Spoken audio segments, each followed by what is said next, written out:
출애굽기 20장 1절 말씀부터 16절 말씀까지 제가 읽어드리겠습니다. 하나님이 이 모든 말씀으로 말씀하여 이르시되 나는 너를 애굽 땅 종 되었던 집에서 인도하여 낸 내 하나님 여호와니라. 너는 나 외에는 다른 신들을 내게 두지 말라. 너를 위하여 새긴 우상을 만들지 말고 또 위로 하늘에 있는 것이나 아래로 땅에 있는 것이나 땅 아래 물속에 있는 것에 어떤 형상도 만들지 말며 그것들에게 절하지 말며 그것들을 섬기지 말라. 나 내 하나님 여호와는 질투하는 하나님인즉 나를 미워하는 자의 죄를 갚되 아버지로부터 아들에게로 3, 4대까지 이르게 하거니와 나를 사랑하고 내 계명을 지키는 자에게는 천대까지 은혜를 베푸느니라. 너는 내 하나님 여호와의 이름을 망령되게 부르지 말라. 여호와는 그의 이름을 망령되게 부르는 자를 죄 없다 하지 아니하리라. 안식일을 기억하여 거룩하게 지키라. 여섯 동안은 힘써 내 모든 일을 행할 것이나 일곱째 날은 내 하나님 여호와의 안식일인즉 너나 내 아들이나 내 딸이나 내 남종이나 내 여종이나 내 가축이나 내 문 안에 머무는 객이라도 아무 일도 하지 말라. 이는 여섯 동안에 나 여호와가 하늘과 땅과 바다와 그 가운데 모든 것을 만들고 일곱째 날에 쉬었습니다. 그러므로 나 여호와가 안식일을 복되게 하여 그날을 거룩하게 하였느니라. 내 부모를 공경하라. 그리하면 내 하나님 여호와가 내게 준 땅에서 내 생명이 길리라. 살인하지 말라. 간음하지 말라. 도둑질하지 말라. 내 이웃에 대하여 거짓 증거하지 말라. 아멘. 16절까지 읽었습니다. 자, 우리 같이 인사 나누겠습니다. 이 자리에 오신 당신은 이 세상 가장 아름다운 분이십니다. 우리가 참 마음으로 진실한 마음으로 그렇게 인사하면서 주의 사랑과 복 빌었으면 좋겠습니다.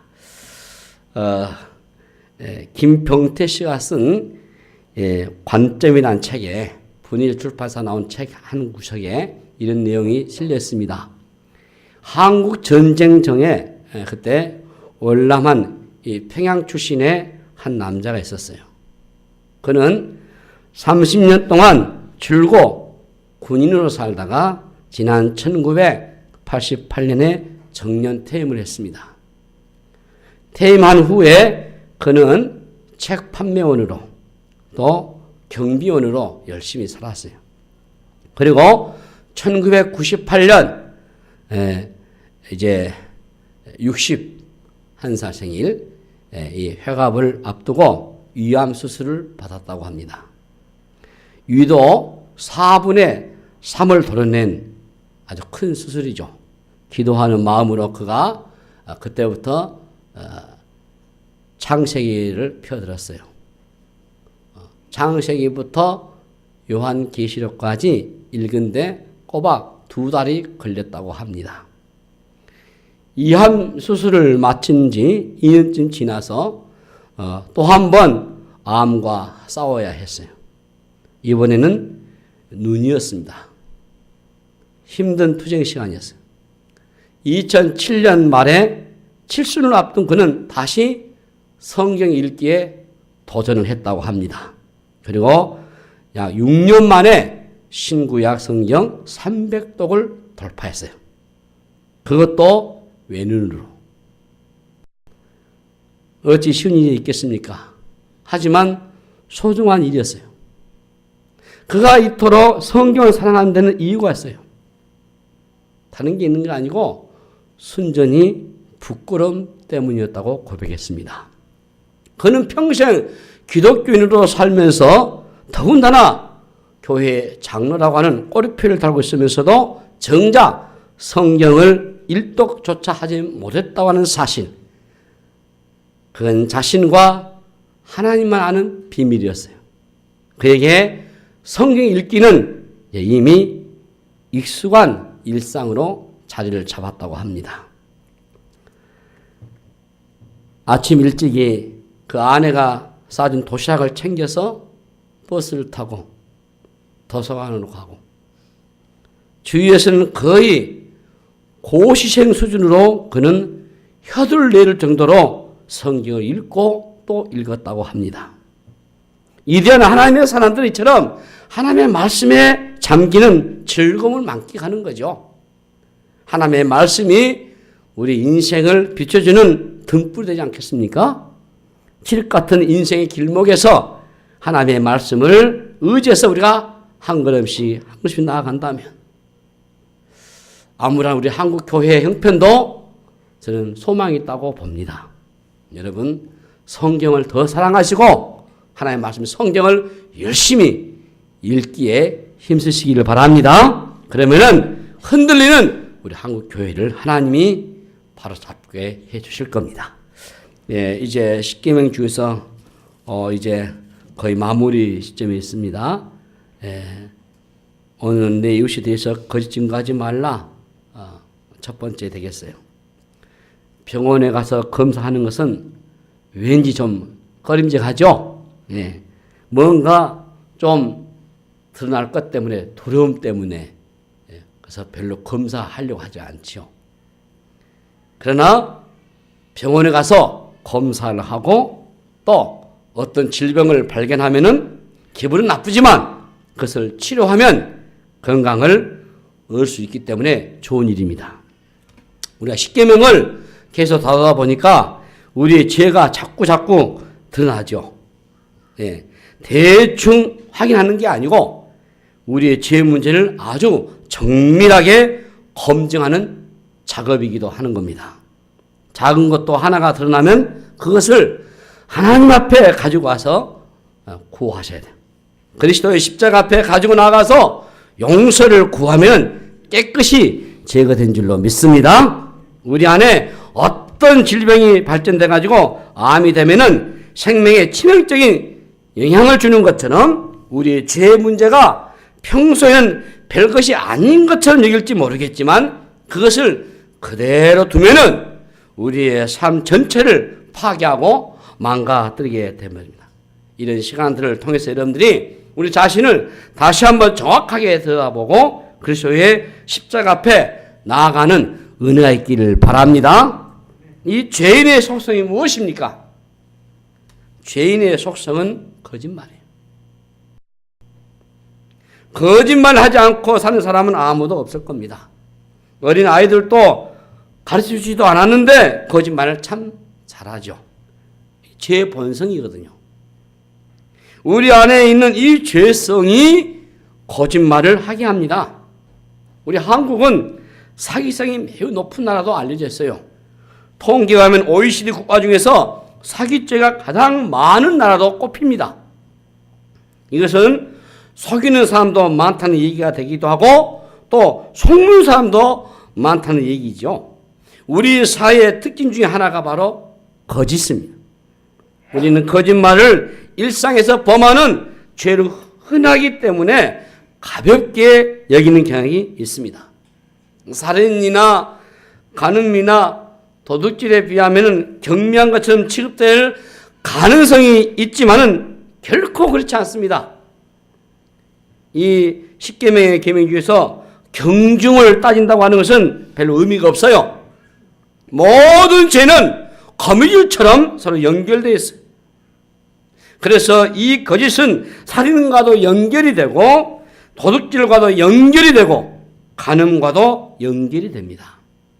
거짓이 있는 곳에는 얼마든지 어떤 죄도 지을 수 있는 가능성을 다 가지고 있어요. 하나님 앞에서 작은 죄는 없습니다, 여러분. 그 자체로 중대하고 나쁜 것이에요. 하나님은 거짓말을 싫어하셔요. 시편 5편 6절에 보시면 거짓말하는 자들을 멸망시키리이다. 여호와께서는 피 흘리기를 즐기는 자와 속이는 자를 싫어하시나이다고 말씀하셨어요. 거짓말을 가볍게 여기서는 안 됩니다. 십계명은 하나하나 여러분들이 주의를 기울여서 할 중요 명령이고 우리 삶의 기준이 되는 겁니다. 그리고 이 9계명, 이 거짓 증거하지 말라는 이 계명에 따라서 우리의 공동체 그리고 우리 모든 인간관계에 치명적인 영향을 미칩니다. 미국의 로버트 풀겸 목사님이 쓴 책, 오래된 책인데요. 그 책의 제목이 내가 정말 알아야 하는 모든 것은 유치원에서 배웠다. 이 책 제목이에요. 길죠. 내가 가장 알아야 하는 모든 것은 유치원에서 배웠다. 우리가 알아야 모든 것은 유치원에서 다 배웠다는 겁니다. 대학에서 배운 것도 유치원에서 배운 것의 반복이라고 말할 수 있는 거죠.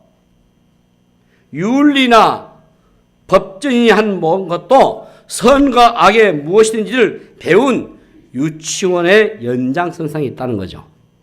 유치원에서 가르친 것이 뭐겠어요? 친구들과 싸우지 마라. 응? 남의 물건 가져가면 안 된다. 응? 거짓말하지 마라. 그건 나쁜 거다. 이게 기본 중에 기본이거든요.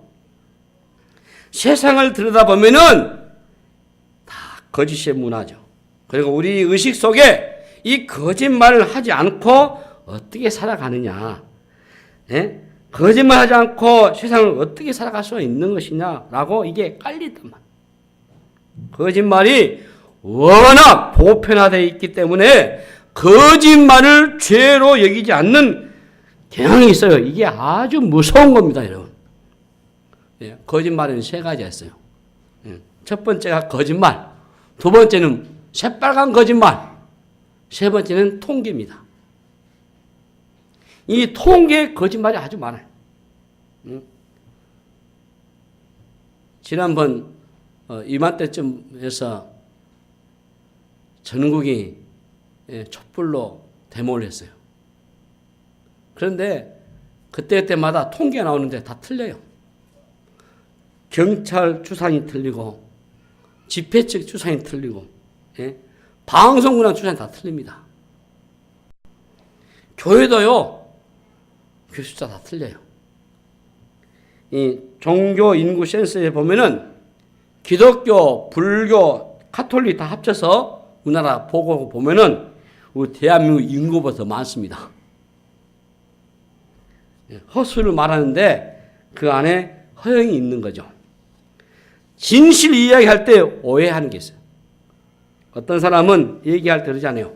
난 거짓말을 못해. 나는 있는 그대로 말만 해. 라고 하죠. 그런데 문제는 머리를 금방 하고 온 사람에게 머리가 그게 뭐냐? 돈 주고 그렇게 했어? 폭탄 맞은 것 같다는 식으로. 그렇게 보이더라고 그렇게 말하는 것이 진실하고 보기 어렵죠. 남의 얘기를 보고 왜 저 누구 닮아서 생겼니? 저 눈이 어떻고 코가 어떠니? 그거 하잖아요. 그건 진실이 아니고 사실 그 말 하신 분들은 미성숙의 폭력이에요. 언어 폭력이죠. 또 엄마가 아이와 함께 오랜만에 갈비를 맛있게 먹는데 엄마 하는 말이 엄마는 배부르다. 너나 많이 먹어라. 나는 배부르다. 이 말은 사실이 아니거든요. 그러나 진실이죠. 그러니까 사실과 진실에는 차이가 있단 말이죠. 바울은 에베소서 4장 15절에서 오직 사랑 안에서 참된 것을 하여라고 말해요. 진실 얘기할 때는 매우 중요한 것은 사랑이 그 안에 들어있어야 하는 거죠. 사랑이 없이 사실 얘기하면은 그것은 진실의 이름으로 폭언을 한 거죠. 진실이 중요하지만은 사랑이 없는 진실은 상대방에게 상처를 입히게 됩니다. 진실하되 사랑을 담은 지혜로움이 우리의 언어 안에 필요한 거죠. 내 말을 통해서 누군가에게 피해를 입힌다면 그것은 폭력적인 것입니다. 거짓말이 왜 나쁜 겁니까? 그 거짓말을 통해서 누군가에게 피해를 주기 때문에 나쁜 거죠. 거짓말을 했을 때 남에게 직접적인 피해를 주지 않는 것도 있어요. 네, 우리 믿는 사람들이 자주 하는 말이 뭡니까? 기도할게. 그죠? 기도한다면 기도를 해야죠. 그 기도를 안 하면서 한다는 것처럼 하는 건 말 안 되죠. 이것이 습관화되면 이게 문제가 커버려요. 뭐 여러분들이 다 그렇다는 것은 아니고 정말 기도한다면 기도해 주세요.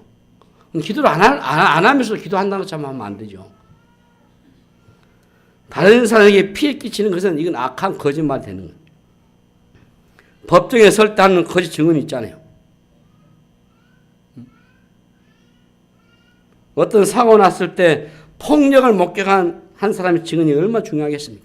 진실한 증언으로 함으로써 억울한 사람의 누명도 벌 수 있고 반대로 거짓된 증언으로 어떤 사람은 억울하게 죄를 뒤집어 쓸 수도 있어요.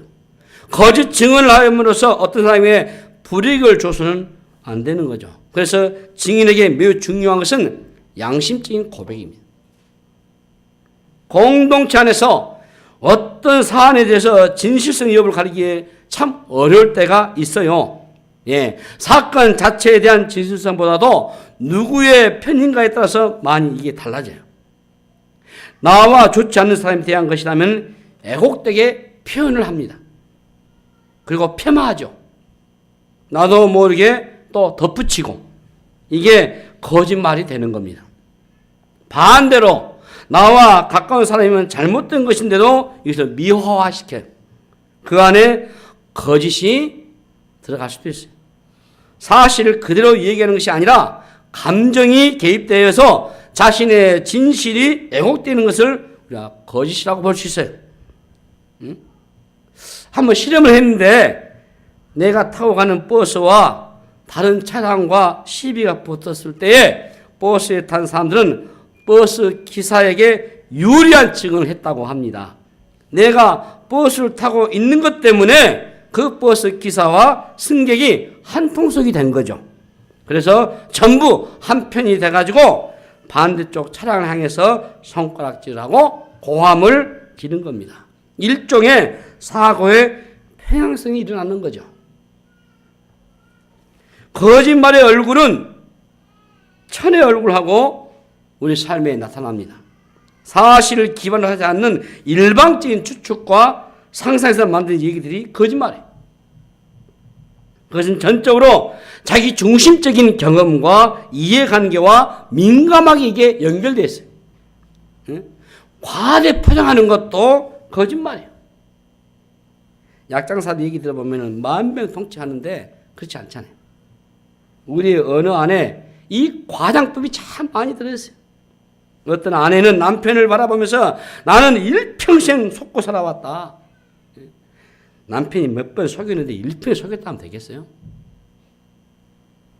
나와 경쟁의 상대에 대해서 장점을 축소해버리고 무시해버리는 것도 사실 거짓말이에요. 침묵도 여러분 거짓이 될 수 있습니다.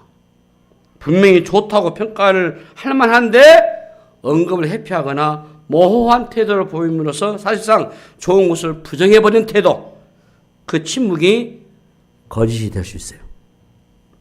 합리하는 것도 거짓말에 해당될 수 있어요.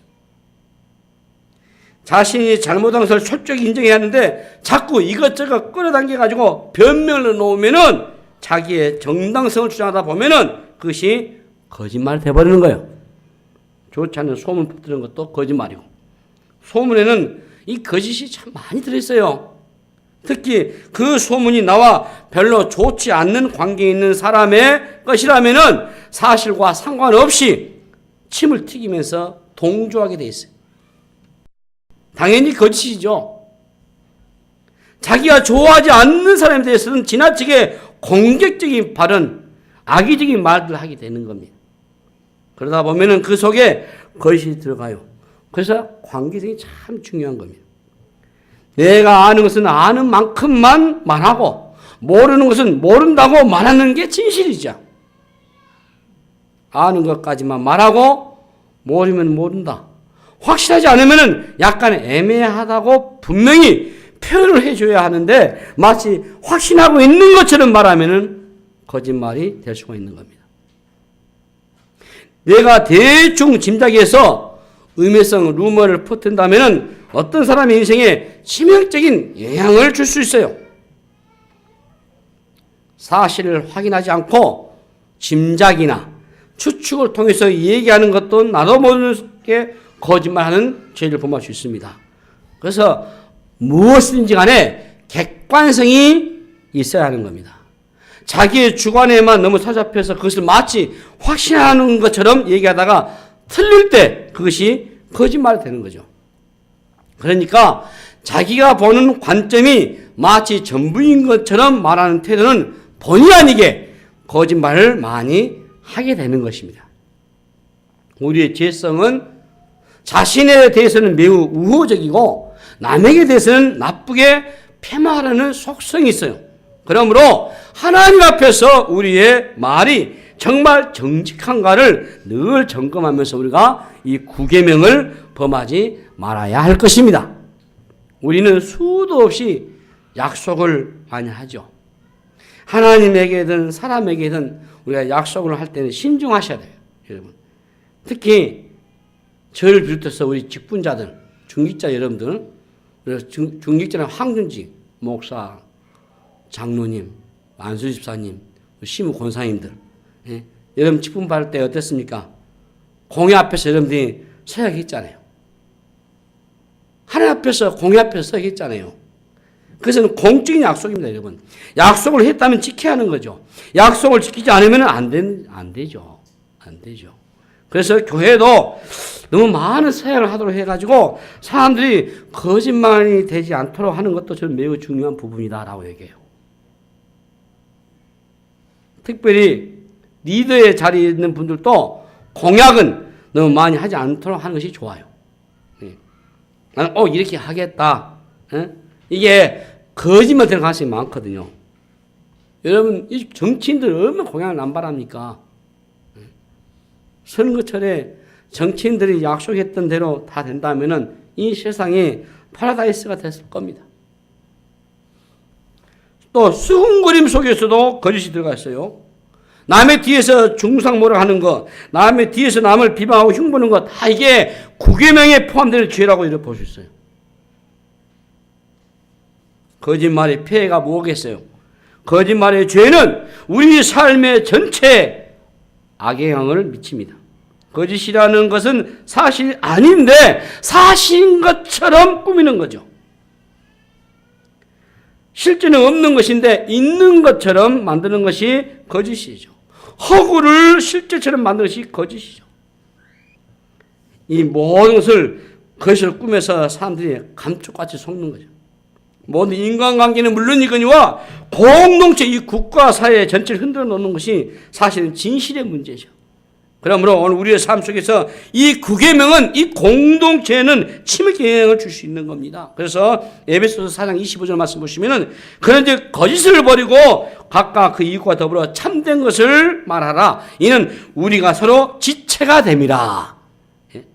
관계 안에 여러분 거짓이 끼어들면은 공동체가 깨지게 돼 있어요.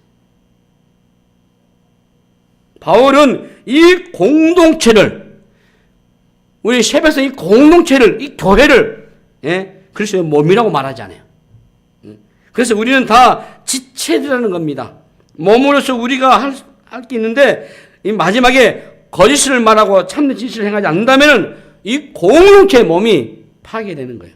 그래서 지체들이 모이는 공동체를 건강하게 유지하는 길은 거짓을 버리고 참된 것을 말해야 하는 겁니다. 사도행전 5장에 보시면은 아나니아와 삽비라 부부가 나와요. 재산을 팔아가지고 헌금하기 위해서 사도들 앞에 가져다 가다가 어땠습니까? 그 현장에서 즉사하죠. 초대교회에 충격적인 사건이지 않습니까? 응? 왜 헌금하고 나서 그런 일이 일어나겠습니까? 왜 하나님이 이렇게 과하게 다루실까요? 그들이 바친 게 문제가 아니에요. 하나님의 무엇에 대해 심판한 겁니까? 심판의 이유는 사실 거짓말이죠. 하나님의 대응은 초강경이잖아요. 이렇게 초강경 진압을 하신 것은 역사 속에 시작된 이제 신생교회가 거짓 이외에 세워질 수 없다는 것을 하나님께서 하나의 시청과 교제로 알려주신 거예요. 거짓이 끼어들면 교회는 세워질 수가 없다는 겁니다. 교회가 진실에 세워져야 하는데 초대교회에 은근히 밀고 들어오는 것이 이 거짓됨이 교회를 파괴할 수 있는 위험한 것임을 하나님이 정확하게 지적하신 거죠. 거짓이 끼어들면 공동체가 세워질 수가 없어요. 그래서 거짓말은 공동체를 허무는 주적이에요. 중요한 것은 진실한가인 것입니다. 교회 안에서 하나님이 주목하시는 부분은 얼마나 위대한 일을 하느냐 아니냐, 이게 진실한가 정직하게 행하는가인 거예요. 거짓말 소리 다루면 안 되는 거죠. 거짓말은 사실을 감추는 것은 위장하는 것이에요. 예수님이 바리새인들을 굉장히 혹독하게 대하는 이유는 위장 때문입니다. 위장. 진실을 놓쳐버린 것. 교회 안에서 가장 중요한 게 진실이에요. 진실. 진실이 결여되면은 우리가 하는 모든 일은 의미를 다 잃어버리게 맙니다. 부부관계에서도 마찬가지예요, 여러분. 부부 안에서도 숨기는 게 있다면 이게 매우 위험한 단계가 됩니다. 무슨 일이든지 간에 일어날 가능성이 있는 관계라는 것을 의미하는 거죠. 오래전에 백악관에서 미국 대통령 클린턴이 루인스키 사건을 일으켰을 때 미국이 충격받았어요. 미국이 진짜 분노한 이유는 여직원과의 부적절한 관계를 맺는 것보다도 클린턴의 위증 때문이었어요. 위증. 네? 국민들은 거짓말을 한 것에 대해서 용서하지 못한 겁니다. 그가 말한 것이 사실이 아니라고 생각이 들 때 그의 몸을 의심하게 되는 거죠. 미국 사회가 다른 어떤 죄보다도 이 거짓말에 대해서 아주 혹독하게 다루는 것이 미국 사회예요. 서구의 문화는 거짓을 굉장히 중대하게 다뤄요. 기독교 집안에 서 있는 국가는 대대체적으로 그렇습니다. 무언가 실수했을 때 오히려 정직하게 답하면 문제가 풀려요. 그런데 이 거짓말을 한 것이 딱 들어가게 되면은 이것은 용납 안 해요. 서구 사회는. 인간 세계의 최대 위기가 이 불신입니다. 신뢰할 수 없다면은 한 걸음도 나아갈 수 없어요. 요즘은 기업들도요, 바로 도덕성에 관심 갖고 있잖아요. 기업의 도덕성에 금이 가면은 소비자들 등을 돌려버려요. 몇몇 외국 기업들도 마찬가지예요. 거짓말 하다가 불매운동에 시달리기도 하고 말이죠. 자동차 회사도 마찬가지고 빨리 인정하고 돈이 아무 많이 들어가도 리콜하고 제대로 서비스해 주려고 해야 돼요. 그런데 변명하다가 도덕성을 타격을 입고 치명타를 입게 되는 거예요. 괜히 다른 말로 돌려대고 변명하고 거짓말하면은 소비자들 용납하지 않습니다. 요즘은 인터넷 온라인에서 하루에 수십만, 수백만의 정보가 사람들이 다 공개돼 버려요. 실수를 해도 진실하면 사는 길이 열리는데 실수한 것을 거짓말 돌려대면 갈 길이 없어요. 거짓이 이해 무서운가 하면은 거짓말은 거짓말의 대상을 속이기 이전에 자기 자신을 먼저 속이는 거죠. 자기 합리화시키고 자기를 변명하고 자기를 설득하면서 타당하고 괜찮을 것이라고 미화시키고 거짓말하죠. 그러니 자기 자신을 먼저 속여야 되는 거죠. 자신의 양심을 속이는 일이 먼저 일어나는 겁니다. 자신을 속인다면은 무슨 일이라도 할 수 있는 사람입니다. 자신을 속이는 것은 영적으로 심각한 상태라고 볼 수 있어요. 거짓말도 갈수록 이게 단수가 높아요. 처음에는 간단한 거짓말을 하다가 나중에는 이게 습관화되면서 삶 전체가 부정해지고 부정직해지고 속임수가 그의 삶을 살아가기 때문에 그 삶 전체가 허구해질 수 있어요. 악의를 가지고 의도적인 거짓말을 할 때 공동체에 심각한 영향을 입히게 되고 주변의 관계 안에서 정상적으로 관계를 이루어질 수 없는 상태에 빠지게 될 수 있어요. 이런 거짓말 배후에 누가 있습니까? 이 거짓말 배후에 바로 사탄 마귀 있잖아요. 이 마귀는 거짓의 압이라고 했잖아요. 예수님께서 말씀하시지 않았습니까? 예? 요한복음 8장 44절 말씀 보시면 너희는 너희 아비 마귀에서 났으니 너희 아비 욕심대로 너희도 행하고자 하느니라. 그는 처음부터 살인한 자요 진리가 그 속에 없으므로 진리에 서지 못하고 거짓을 말할 때마다 제 것으로 말하니 이는 그가 거짓말쟁이요 그것이 거짓의 아비가 되었습니다. 우리 예수님 직접 하신 말씀이잖아요. 요한복음 8장 44절 말씀이. 사탄은 거짓말의 고수죠. 인류 최초의 아담과 하와가 감쪽같이 이 사탄의 거짓말에 속아 넘어갔지 않습니까? 하나님께서 선악과를 따먹으면 반드시 죽겠다고 하시는데 마귀는 결코 죽지 아니하리라. 이 진리를 애고시키는 새빨간 거짓말을 했잖아요. 마귀의 사역의 주 업무가 성도들이 진리로부터 떠나도록 미혹을 하는 겁니다. 이 사탄의 목적이 있어요. 목적. 이 마귀의 목적은 성도를 하여 미혹해가지고 진리로부터 떠나게 하고 교회를 파괴하는 것이 사탄의 목적입니다. 거기에 여러분 휘말리면 곤란해요, 여러분. 거기 여러분들이 휩쓸리면은 여러분도 되겠어요? 사람들이 알면서 모르면서 결국에 이렇게 되고 막. 이게 무서운 거예요. 어떻게 주님 앞에 설 수 있겠습니까? 거짓말은 단순히 윤리적인 것만 아니고 영적인 것이에요. 가장 심각한 전쟁은 이 진리와 거짓의 싸움입니다. 진리를 왜곡시켜버리고 거짓을 진리로 만들어버리는 이 거대한 진리의 전쟁이에요. 여러분 진리를 오해시켜버리면요 진리를 떠나버리게 되는 거예요. 이 마귀가 하는 일은 진리에 눈이 멀게 하는 겁니다. 거짓은 기본적으로 마귀적인 것이죠. 마귀의 속성이 가장 잘 드러나는 부분이 거짓이에요. 거짓. 사탄은 절대 못하는 두 가지가 있는데 하나는 사랑과 진실입니다. 거짓말을 습관을 하고 거짓말에 익숙해져 가면은 사탄에게 속해 가는 거예요. 어둠의 인연은 거짓말이죠. 예?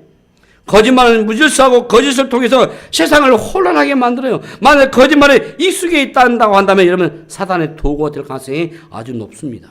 내가 마귀짓을 하려고 해서 한 것이 아니라 거짓말을 하다 보면은 그 거짓말을 마귀가 사용하는데 결국 내가 그 거짓말을 통해서 마귀의 하수인 역할을 하는 거예요. 특별히 이 사이비 이단들은요 보면 기가 막히게 거짓말을 잘도 하는 거예요. 얼마나 깜짝하지 않고 해버려요. 그런데 사람들이 속는 것은 거시의 영이기 때문에 속아요. 사단의 이 영의 배후에서 역사하니까 이게 속는 겁니다. 이 사단의 왕국은 거짓을 시작해가지고 거짓에서 끝이 나는 거예요. 거짓이 아니면 얘기가 되지 않습니다. 거짓을 따르면 결국 그 어떤 심판이에요. 거짓은 교활하면서도 매우 위험한 것이에요. 우리가 믿는 그리스도는 진리이신 분이세요. 신앙의 근본은 진실이고 진리입니다. 참되신 하나님을 믿고 따르는 것이요. 하나님은 참되시고 거짓이 없으신 분이셔요. 그러므로 하나님을 따르는 그리스도인의 정체성은 진실됨이에요. 이 진실성이 무너지면은 우리 신자의 정체성 자체가 다 무너지게 돼버려요. 이전에 우리 한국 사회 안에서 통용되는 문화가 있었습니다. 신자에 대해서 그 사람은 교회 다니는데 거짓말 하겠어? 응? 집사라고 하는데 거짓말 하겠어? 정직함을 얘기하면 우리 크리스찬들이 했어요. 그리스도의 정체성의 진실함이었어. 얼마나 명예스러운 일입니까, 여러분? 오늘날 우리가 가장 시급하게 회복해야 될 것이 우리 신자의 정직성. 신자의 말을 믿을 수 있다. 이걸 회복하셔야 돼요. 우리의 말에 진실성이 의심받는다면 심각한 일이 일어나는 겁니다. 제가 요즘 이번에 학교 공부하면서 깜짝 놀라운 것은 교회가 타락하니까 이렇게 타락해버린가. 문제는 키가 목사님이에요. 목사님들이에요. 우리가 예수 그리스도를 구주로 믿으면, 예수 그리스도를 나의 구주로 믿으면 우리가 구원받죠. 믿습니까, 여러분? 예수 믿음이 구원이죠. 그 이외에 없어요. 예수 믿으면 구원이고 이 구원이 영원한 구원이에요. 이 진실입니다. 이게 팩트입니다. 이게 사실입니다, 여러분. 우리가 믿음의 사람으로서 참 그리스도인으로서 그리스도의 제자로서 주의 몸대 교회를 섬기면서 우리가 헌신도 하고 봉사도 하고 우리가 섬김도 하고 우리가 하는 것을 수고하죠. 그리스도의 몸을 세워야 되니까. 그리스도의 교회를 세워야 되니까. 그리스도의 복음을 증거해야 되니까. 그런데 이것을 왜곡시켜버려요. 옛날에 힘들고 어려울 때는 우리가 주님밖에 없었어요. 예.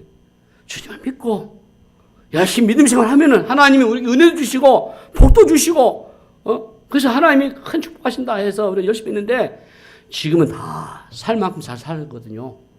대한민국 국민이 잘 살아요. 특히 열심히 살면 잘 삽니다. 이제 하나님 앞에 구할 것이 별로 없어. 교회? 이 교회 아니면 저 교회예요. 그러다 보니까 목사님들이 깨를 내는 거예요. 저 성도 막 붙잡아야 되겠다. 어떻게 붙잡아야 되겠는가?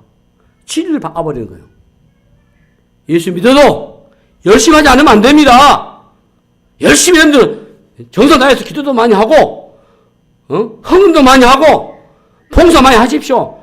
그렇지 않으면 여러분 구원이 위험합니다. 이렇게 해버리면 되겠어요? 혹시 제가 여러분 앞에 그런 어떻게 가르침이 있던가요? 여러분 열심히 하지 않으면은 우리 구원의 문제가 이게 오니까 저는 그런 사기를 못 치겠어요. 내 목사 안 했으면 안 했지. 근데 제가 이번에 학기에 들어보니까 우리 한 교수하는 목사님이 전국 교회에 강의를 다니세요.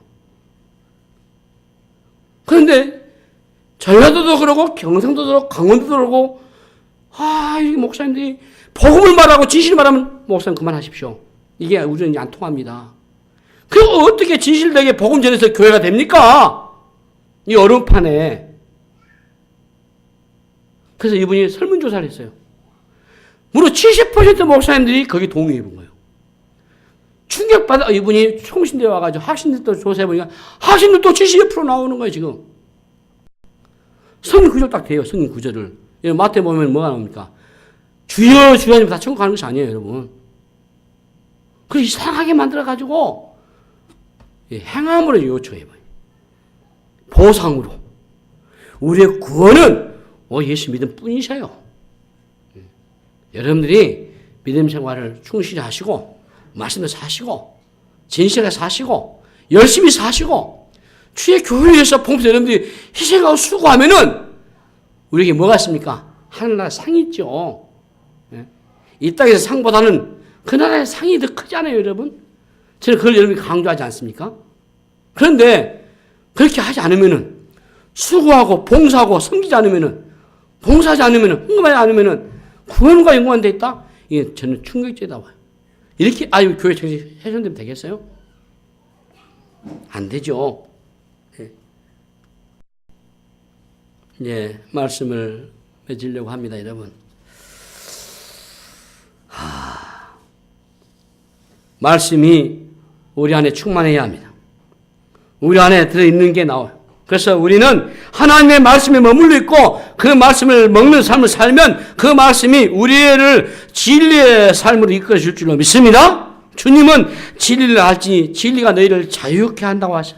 진리는 우리 삶을 자유롭게 합니다. 진리대로 진실되게 살면 그 삶이 우리를 굉장히 자유롭게 해줘요. 그러나 거짓을 하면 계속 복잡하고 어렵고 힘들어지는 삶을 삽니다. 거짓말하면은 우리 삶이 힘들어져요. 진실하면은 생각도 단순하고 복잡하지도 않고 들을 게 없고 언제나 당당해요. 누가 무슨 소리를 해도 내가 진실되게 살았다고 하면은 겁날 게 하나도 없어요. 이제 내년 1월 1일부터 우리 교회에 세금이 부과됩니다. 저는 당당해요. 왜? 지금 7년 동안 세무서 다 신고를 했어요. 네. 여러분들이 기부금 떼주는 거 다 제가 체크해가지고 우리 교회는 몇 건에 얼마 다 통보를 했어요. 세무서에서 목사님 이렇게 안 해도 됩니다. 왜 목사님은 이렇게 진실이 합니까? 거의 교회도 안 한다고 해요. 저는 그게 상관없어요. 왜? 세무서 통지서가 올라오거든요. 금년에 얼마 기부금에서 발행했느냐고 와요. 그럼 그 사람도 와가지고 교회 장부 열어보세요. 상관없어요. 예. 그리고 또 내가 교회에서 여러분들이 생각을 주셨으니까 내가 정말 쓰고 또 나라에서 필요하면 주는 거 뭐 이게 나는 상관없지 않아요.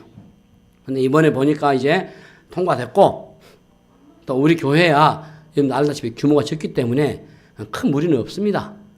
예. 근데 가만히 제가 요즘 이 작태를 보니까 규모가 큰 교회들은 이제 막 세금을 피하려고 자칫하면 세무서 가서 이 조사 같으니까 막 이렇게 해서 결국에는 그분들의 말대로 다 됐습니다만은 우리가 진실해야죠.